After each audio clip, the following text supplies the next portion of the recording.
Welcome to a new episode of Delphine Circle, where we uncover the mind, body, and spirit of success. Subscribe now for free to receive updates on the latest interviews. Then sit back, relax, and tune in. Hi, Christian, and welcome to the Circle.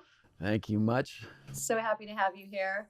As part of this Mind, Body, Spirit series, I've been super excited about bringing in some different modalities, and I've been wanting to do one on breathwork for a long time because breathwork is something that I've become passionate about lately. But it's been hard to find somebody that is as articulate about breathwork as you are. So when we met recently through our good friend Tanya, she hosted a breathwork session here at her beautiful home. With you, and I was just blown away by it. So I'm so happy to have you. Well, I'm very excited to be here. Yay! For our audience, let me formally introduce you as our Christian Minson, international speaker, best-selling contributing author, trainer, coach, and founder of BreathFlow Wellness International, a renowned holistic health and wellness platform. Christian, I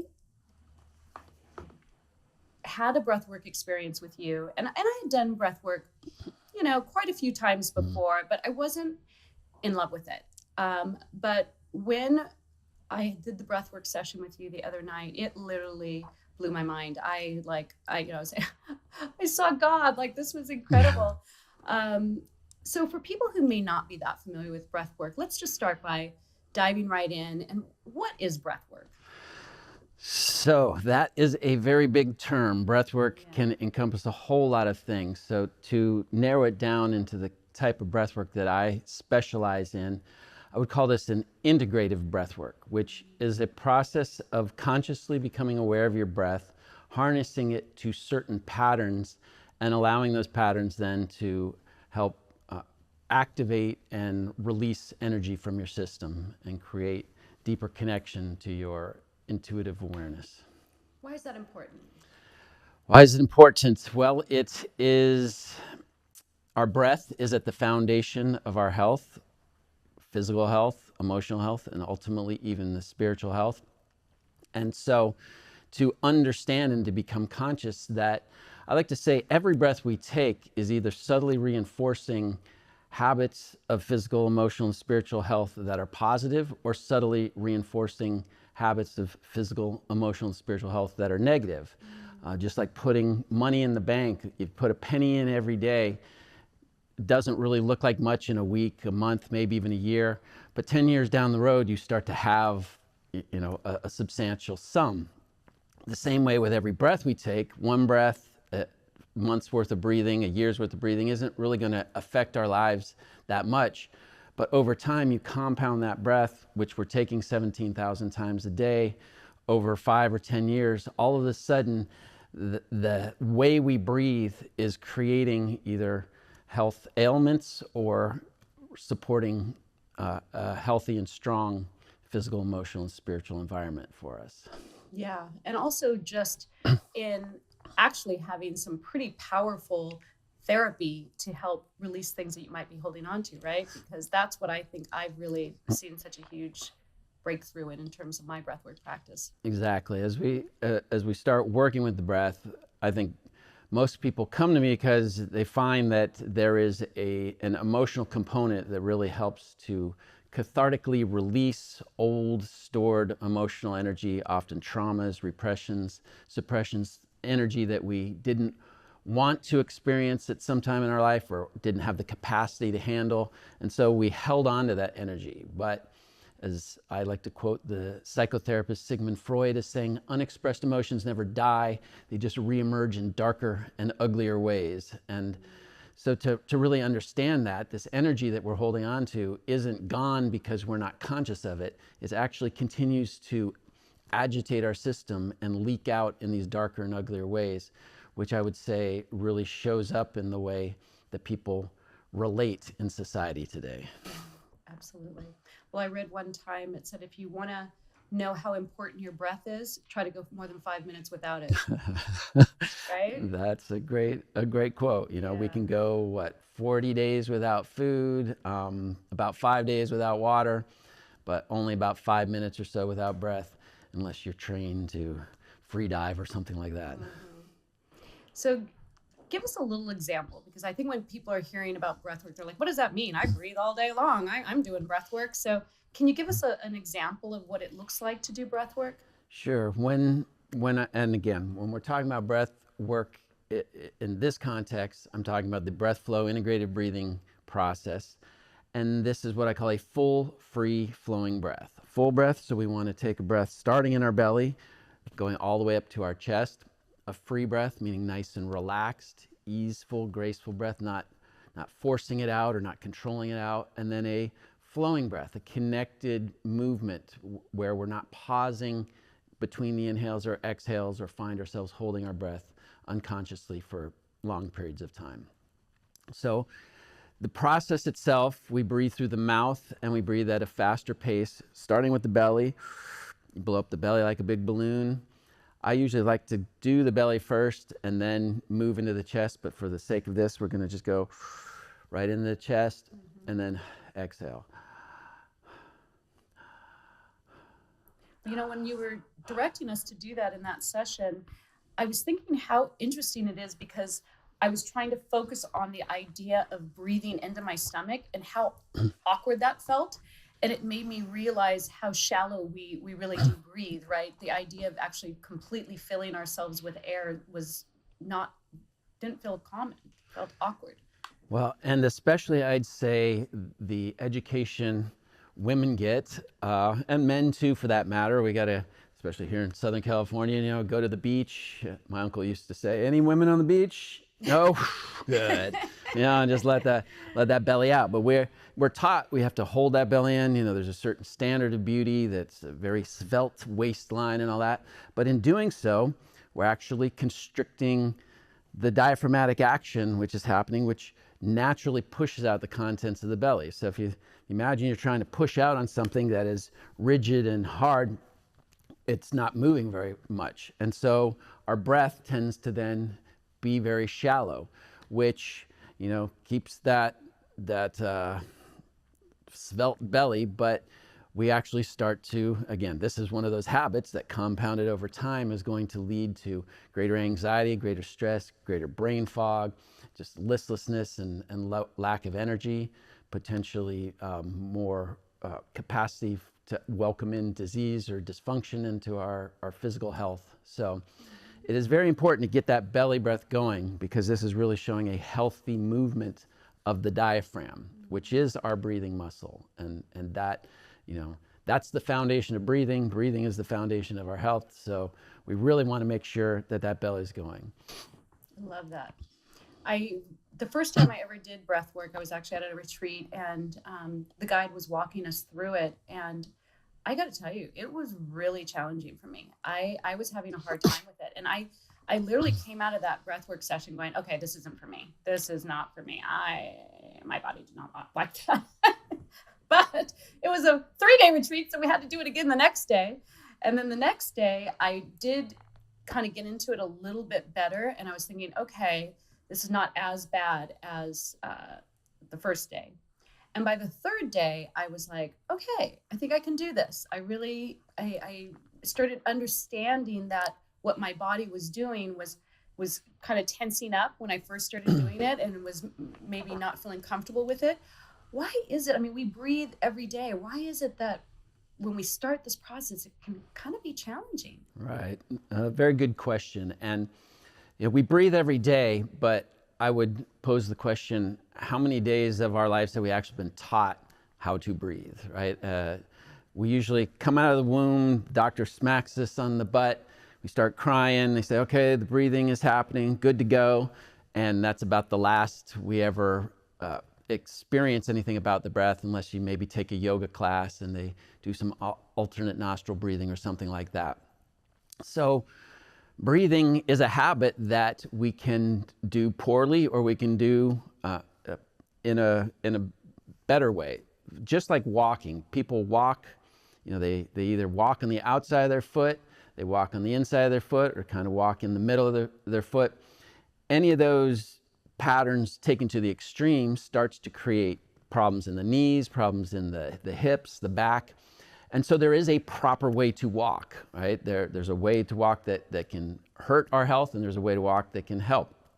So in the same way with breathing, there's a proper way to breathe. Most of us have learned to breathe just, as I said, nobody's taught us, so we've learned just randomly.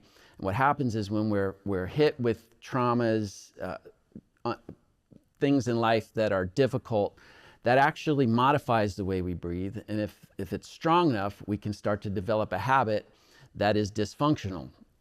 So when then somebody's teaching you a more functional way to breathe, a healthier way to breathe, we have to go against our bad habit and try to override that. And so if you've ever tried to release a bad habit and create a new one, which I'm sure you've had, and many of the listeners have. No bad. Well, maybe you're the exception here. But it's difficult. You have to unlearn what you've learned, and then you've got to learn something new. And at first, it's not that easy. To your credit, after 3 days, it started to become much easier, and that shows a sort of a resilience, right? An ability to adapt, ability to let go of what you thought you knew and try something new. Mm-hmm.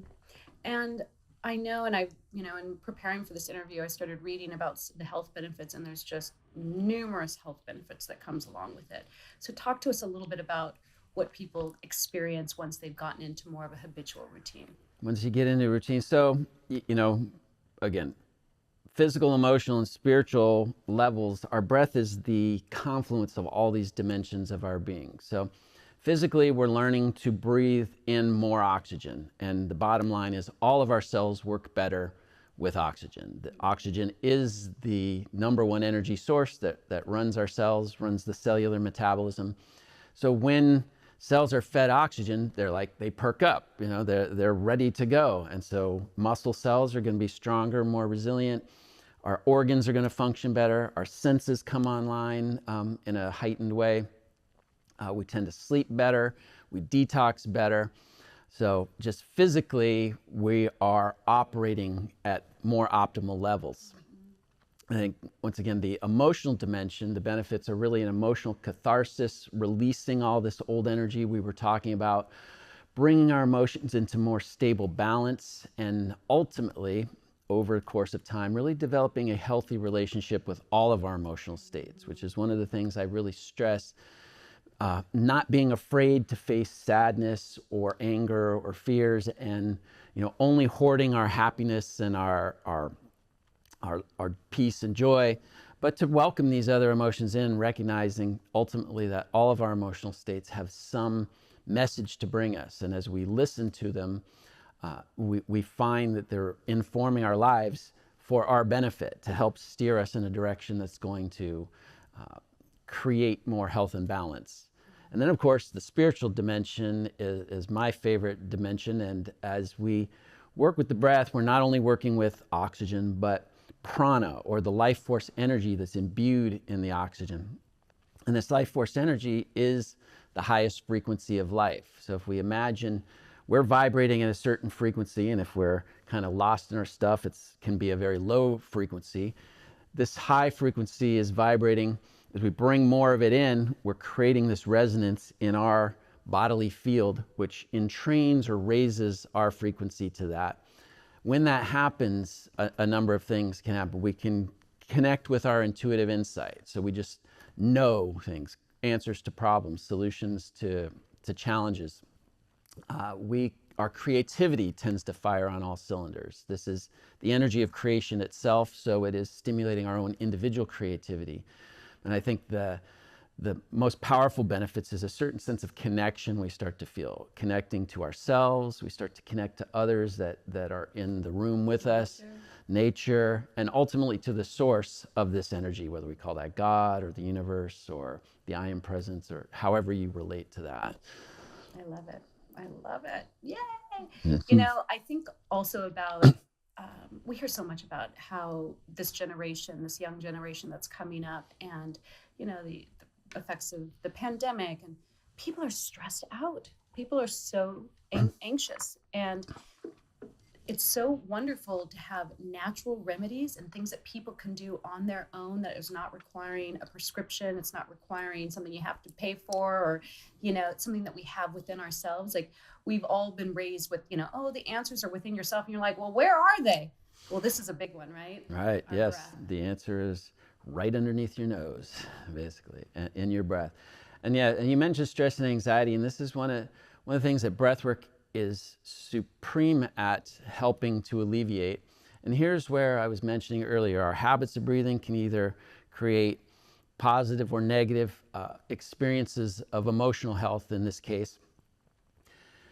The pattern of breathing shallow is actually a pattern that is induced when we're feeling anxious or stressed. It's a package. The emotions we feel come with corresponding breathing patterns. And so stress and anxiety tend to come with a shallower, more rapid breath pattern, or sometimes a held breath pattern where we're unconsciously holding our breath. So just as the emotion induces that pattern, the reverse can be true. The pattern can induce the emotion. So if you're feeling chronically stressed, chronically anxious and such, excuse me, look at if you habituated yourself to a shallow breathing pattern, which I would say is kind of an epidemic in probably not only our country, but the world, as I've traveled all over and seen how people breathe. By breathing shallow, we're constantly sending signals to our brain to be on high alert, to be stressed, to be anxious. And there might not be anything in our environment that's necessarily inducing that. We have now created a habit that keeps us on this low or high grade anxiety or stress vibe. And this over time can lead to nervous breakdowns, our nervous system sort of short circuiting, all sorts of, again, health problems.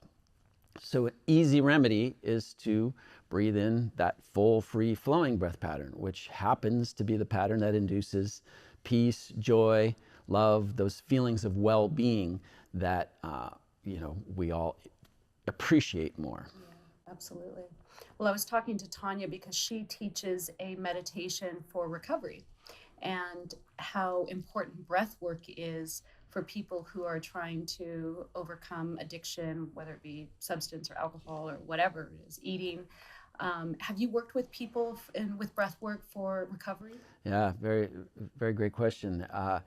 Years ago, I teamed up with somebody who was in a recovery program, working with a recovery program, and her and I would go in and we would breathe once a week with the people that were in the program, and it was their favorite part of the whole program, and partly because doing the breath work simulates a high, right? So the great thing is it's a natural high. It is nothing detrimental about it, and it gave them, a place to put their desire to have that kind of experience, that escape from whatever their mundane reality that their addictions were, and this was given something to replace that. As well, it's helping once again to get. Usually, our addictions are, if we trace it back, caused by these energies, these experiences in our life that we've held on to, the energy that keeps influencing us in darker and uglier ways, right? So by addressing that with the breath work, by purging and bringing that energy out, there's no longer the stimulus for them to want to reach out and engage in their addiction. So there's a two-pronged approach there. Plus, plus, plus. It just keeps getting better by the minute. That's it. Are there any negative side effects? Is there anything that people need to be careful of? I always say, no one's ever died from breathing. On the contrary, most people die from not breathing. So, the short answer is no. There's not any real negative side effects. Now, that being said, the one thing you can do if you breathe hard and heavy, and especially the forcing of the exhale, which is one of the reasons why in my pattern we want to relax the exhale, but you force the exhale, you start to go into a state which is called alkatosis, better known as hyperventilation. The word escaped me a second. So hyperventilating is where we actually bring in too much oxygen, we expel too much carbon dioxide, and we destroy the subtle balance that our body actually needs, a certain amount of carbon dioxide to operate in balance. It's something that I don't feel is terribly a terrible thing, because what usually happens with hyperventilation, if you really take it to the extreme, is your body is intelligent at basically saying, hey brain, stop doing that. Stop doing that, brain. And if your brain's not stopping, it basically pulls the plug on the brain and you pass out. And then the body says, now we can take over, and you go back to a healthy breathing pattern. You wake up and then you're like, oh, maybe I shouldn't do that next time, right? Bodies are so brilliant, aren't they? Like, it just knows how to regulate itself. It knows what it needs. If we just leave it alone. Exactly. Now, if you have high blood pressure or things like pregnant, pregnancy, actually, it's really great all the way up to delivery. You can be utilizing the breath, and it's actually going to be very beneficial for the baby, because you're bringing more oxygen in. And again, that's going to help all of those cells that are forming to create this beautiful new life. So you're giving it the best chance. But you want to be a little careful, of course, when facilitating people. We do hands-on work, and there's special, you don't want to induce the labor, which different touches can do. So that's one thing to look out for. And if you're breathing with high blood pressure, basically the rule of thumb is keep your head above your heart. So you don't want to necessarily lay down flat, but keep yourself propped up a little bit. I do know that there are lots of different techniques for breath work, right? Probably one of the most popular ones is the Wim Hof. It's one you hear a lot about. What are the kind of the differences between the techniques, if there was like an overarching way of describing that, and is there one that's your favorite? Yeah, I think back, and we were talking earlier just before the interview about the origins of breathwork and stuff, and breathwork has been around since man and woman started breathing, right? And then it's like, whoa, what do we do with this thing? So the ancient yogis of the East developed pranayama, which is commonly known as breath control. It really deeper meaning is life force control. And that's a whole genre unto itself. So my favorite is this integrative style of breathing. It's very accessible to me. Because unlike meditation or things where you have to be very still in body, very still in mind, and I come from a very meditative background, so I know a little bit about that. Breathwork allows your body to be much more relaxed. You can move. You don't have to worry about where the mind's going. You basically just focus on the flow of your breath and what comes up as a result. The idea is to just focus on the breathing and surrender to whatever physical sensations, whatever emotions come up, whatever insights come up. Just let them be. Stay with the breath, and that takes you to some very interesting places. Well, you touched on it. You've got a very interesting background. Tell us a little bit about your journey and, how you got to breathwork. Yes, well, breathwork was a salvation for me in the sense that I was a monk for 10 years of my life in a spiritual order. Here's where we practice meditation on average of about 4.5 hours each day. So I was, I know what it means to try to sit still and try to still the mind. And one of the things I realized, meditation really dates back to these ancient times. And it used to be that people didn't get techniques of meditation until they'd gone through many austerities and many practices to really discipline themselves, so that when they did meditate, they could sit there and all this energy wouldn't bubble to the surface and try to take over their mind. Nowadays, meditation techniques are very accessible to people, which is a good thing. But one of the things we don't realize is that, they work best after the storms of all the held energy have been dealt with. And so if they haven't been dealt with, we sit there and that comes to the surface and then invades our mind and makes meditation very difficult. So the breath work really helps in that regard. Now, what was happening was I was a monk, And you plan to be a monk for life, just like you typically get married and you plan to be married for life. Sometime 10 years in, I just started getting this call that it was time to leave. And of course, this was a major life decision to bridge the gap for people. I mean, if you ever contemplated getting divorced, leaving your job, leaving your hometown, it's kind of like all three of those decisions wrapped into one. And if you've ever had to make any of those, it often comes with a lot of self-doubt, questioning, am I doing the right thing? What is the right thing? And so there was a lot of anxiety and stress in my field. And like I was just mentioning about meditation, I'd sit down and all that stuff would just come to my head, and it was impossible for me to meditate. So one of my monk friends was like, hey, you got to try this breathwork thing. I had just found out about it and blah, blah, blah. And so he helped introduce this to me. And what breathwork did for me in a nutshell was, first of all, help me cope with that energy, helped sort of still it so it wasn't so agitating. Then it really helped me get in touch with my emotions and start to be able to express them in a comfortable way, which was a big deal for me because I was raised in a military family, and basically we use the slogan, big boys don't cry. That was pretty much the mandate in the house. So our emotions were more of a liability than they were an asset. And so learning how to be with those emotions and express them was a big deal. And then through that, I actually started to feel how these emotions were helping to guide me, to show me. They ultimately helped me see that the path that I was really resonating with was to leave, even though on paper it was the scarier path. I had no job, I had no place to go.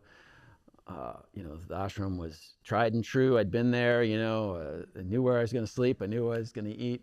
So it looked like the obvious winner, but my energy just was saying, this is the path.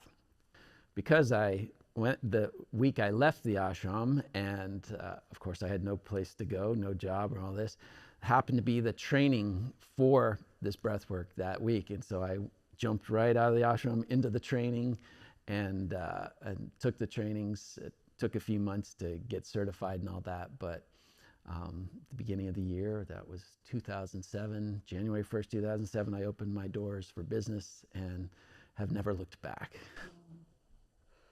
Great story, man. So for people who are considering bringing breathwork into their daily routine, how do you recommend it in terms of frequency and duration and that type of thing? That's a great question.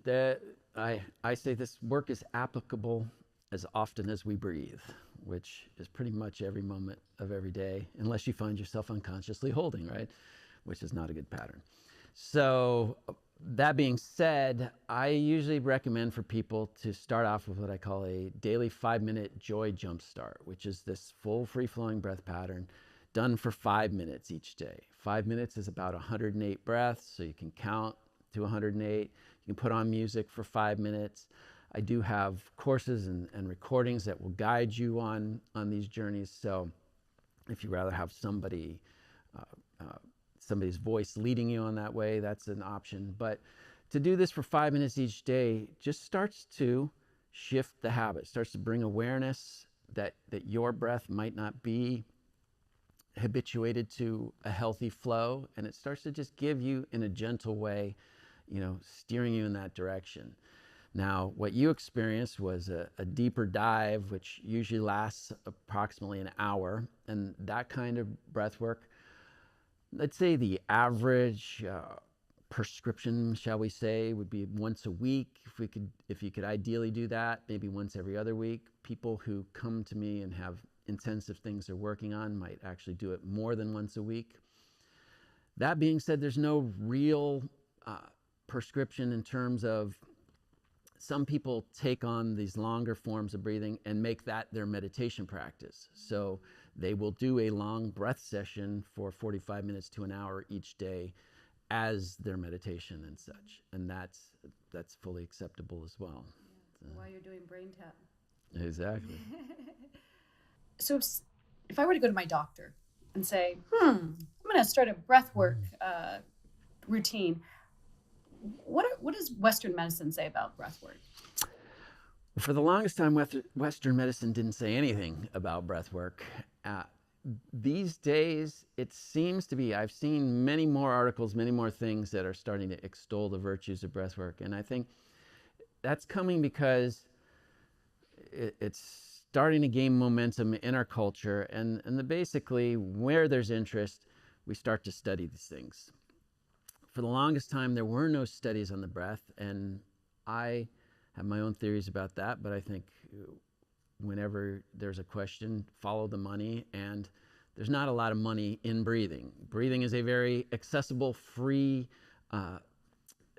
process that everybody can do, and therefore companies can't patent it or can't package it in a way that, you know, that then they can sell you for the rest of your life on. It takes you away from Ambien and Xanax and yeah, right. all the drugs that they've prescribed to get to those states. Yeah, if you're breathing and you're releasing your anxiety, you're releasing your stress, you say, I don't need these pills anymore. And the people who are making the pills are like, wait a second, you need to have these. So there's a lot of studies on those things that, you know, that show some often marginal improvement by taking these things over and over. But breath, which isn't very profitable from these companies' perspective, isn't worth researching. So there wasn't a lot of research, and therefore we were in the dark about it a lot. And we had to rely on what the yogis said in the past and then our own just experimentations. Nowadays, it seems to have caught on, similar to like, I saw an article in the paper the other day that says, breathwork, the new yoga, you know, it's like, really, they do call it one of the fastest growing health trends in the worldwide. Yeah, so it is, and in that sense, you know, yoga 20 years ago, 30 years ago, I mean, I remember, I'm old enough to remember when yoga wasn't a thing, right? It was for weirdos or hippies to do, you know, but the mainstream certainly wasn't interested. And now it's probably, when you say exercise, if somebody had to guess what exercise, 9 times out of 10 they'd probably say yoga, you know. So yes, breathwork has gained in popularity, and again, because I think there's a lot of awakening that's happening now. People are tired of like all these complex and nebulous ways to try to heal ourselves, and we're recognizing, wow, there's some really basic things that we can do that we all have access to, and it really feels good too. And it creates some exciting experiences, and so that, you know, again, just like we were talking about in the recovery sense, you don't have to be in recovery to also feel high doing breath work, and it's a very pleasant and euphoric type of experience, as well as putting money in the health bank, essentially. So what does your daily routine include? Obviously breath work, but are there other modalities that you bring into your routine? Yeah, you know, as a monk, the one thing that I realized is that the spiritual path that we were on was a very formal path, and when I left, I was like, what can I, you know, people were asking me, what about that is, you know, what can we take with me? What can you tell me about that? You know, and I sat and thought, and I really realized there was basically 5 habits that we practice on a daily basis that pretty much comprised our life. And these are 5 habits that I must admit I don't necessarily do daily now, but they're 5 habits that I encourage people. In fact, I've even got an ebook that talks about them. But the 5 habits, and I try to do these as often as I can, is, you know, meditation, or what I call communion now. So that would include breath work or prayer, or, you know, anything that's going to draw you inward and let you sort of release your relationship with the outer world temporarily. Next is introspection. So taking time to really reflect on your life, using the quote Socrates said, an unexamined life is not worth living, right? So really meaning if we don't examine our life, we're destined to continue to repeat our bad habits over and over again as we're unconscious of them. But to examine our lives, we can start to see where we're fulfilling our our noble goals and aspirations and where we are falling short. And then we can create a game plan to try to modify that. Study. So study meaning consuming the writings, the intelligent, podcasts these days, the YouTubes on anybody in the field that you are interested in becoming an expert in. So in that case, it was the spiritual field. We read the scriptures, the writings of Yogananda, the lives of saints. I mean, if you want to be a great businessman, you're going to, probably study Steve Jobs and Warren Buffett and these kind of guys. You want to be a great musician, you'll study in that form. So those three. Physical exercise, actually. So that was one habit that was highly stressed in the ashram environment, because the premise being it's hard to speak to God when your temple is broken, right? When your temple is decrepit. So to keep this body temple physically fit, so that when we do actually sit for meditation, your back's not saying, "Hey, pay attention to me, not to God," and so physical exercise, and then ultimately service. So service, and the way I define service by how we approached it was not that you necessarily need to do something different. It's not like if you are CEO of some company, you got to quit your job and serve soup in a soup kitchen or something like that. But it's doing what you're doing from a different perspective, from the perspective of how can what I'm doing serve the greater population, those around me, those that, maybe are utilizing my products or otherwise, versus how can I do this to get the most profit, or to benefit me the most, or doing something out of a motivation of fear or otherwise. So those are the 5 things that I try to incorporate into my routine as often as I can. I love that. Gratitude too, right? Gratitude, yes. Christian, this has been such an incredible amount of information. I'm sure people are going to want to learn more. So how do people follow you or find you? I downloaded a couple of your courses recently, so I'm super excited to get to dive more into those. But how do people find you? Yeah, the best place is probably breathflow.com, my website, BreathFlow. How'd you get that URL? That's a great one. Yeah, it's well, like I said, 15 years ago, nobody cared about the breath, so all the breath URLs were wide open, and fortunately, that's the name of my company, so I was able to get that, and I've had it all these years. On that website, then there's of course, a page of my events, page of my offerings. What I usually recommend for people to get started is a course that I have called Inhale Life, and it's a home study course, and then guided sessions that will take people on the journey. If I'd really recommend for people, this is if people want to do it on their own, but I highly recommend that people tune in to either a group session or an individual session. And fortunately, the one great thing that came out of the whole COVID fiasco, I'll call it, was that it forced me to go online with my work, and found that it actually translates very well to online sessions. So both online group sessions and online individual sessions, which opened my reach up to, I used to have to travel to all these locations, and that was very limiting as far as the people I could serve. Now people can come to me through the internet waves, and can still have profoundly great experiences with it. So if you're bold, I would recommend having one of those as your really first experience, because you have a facilitator to guide you on. And I like to say there's nothing inherently dangerous about breathwork, but what can happen, as we were talking earlier, as this energy comes up, sometimes it's old energy. Well, it was energy that we weren't uncomfortable with in the first place, which is why we stuffed it down. So as it comes back up, we might be a little frightened by it, or get a little extra anxious by it.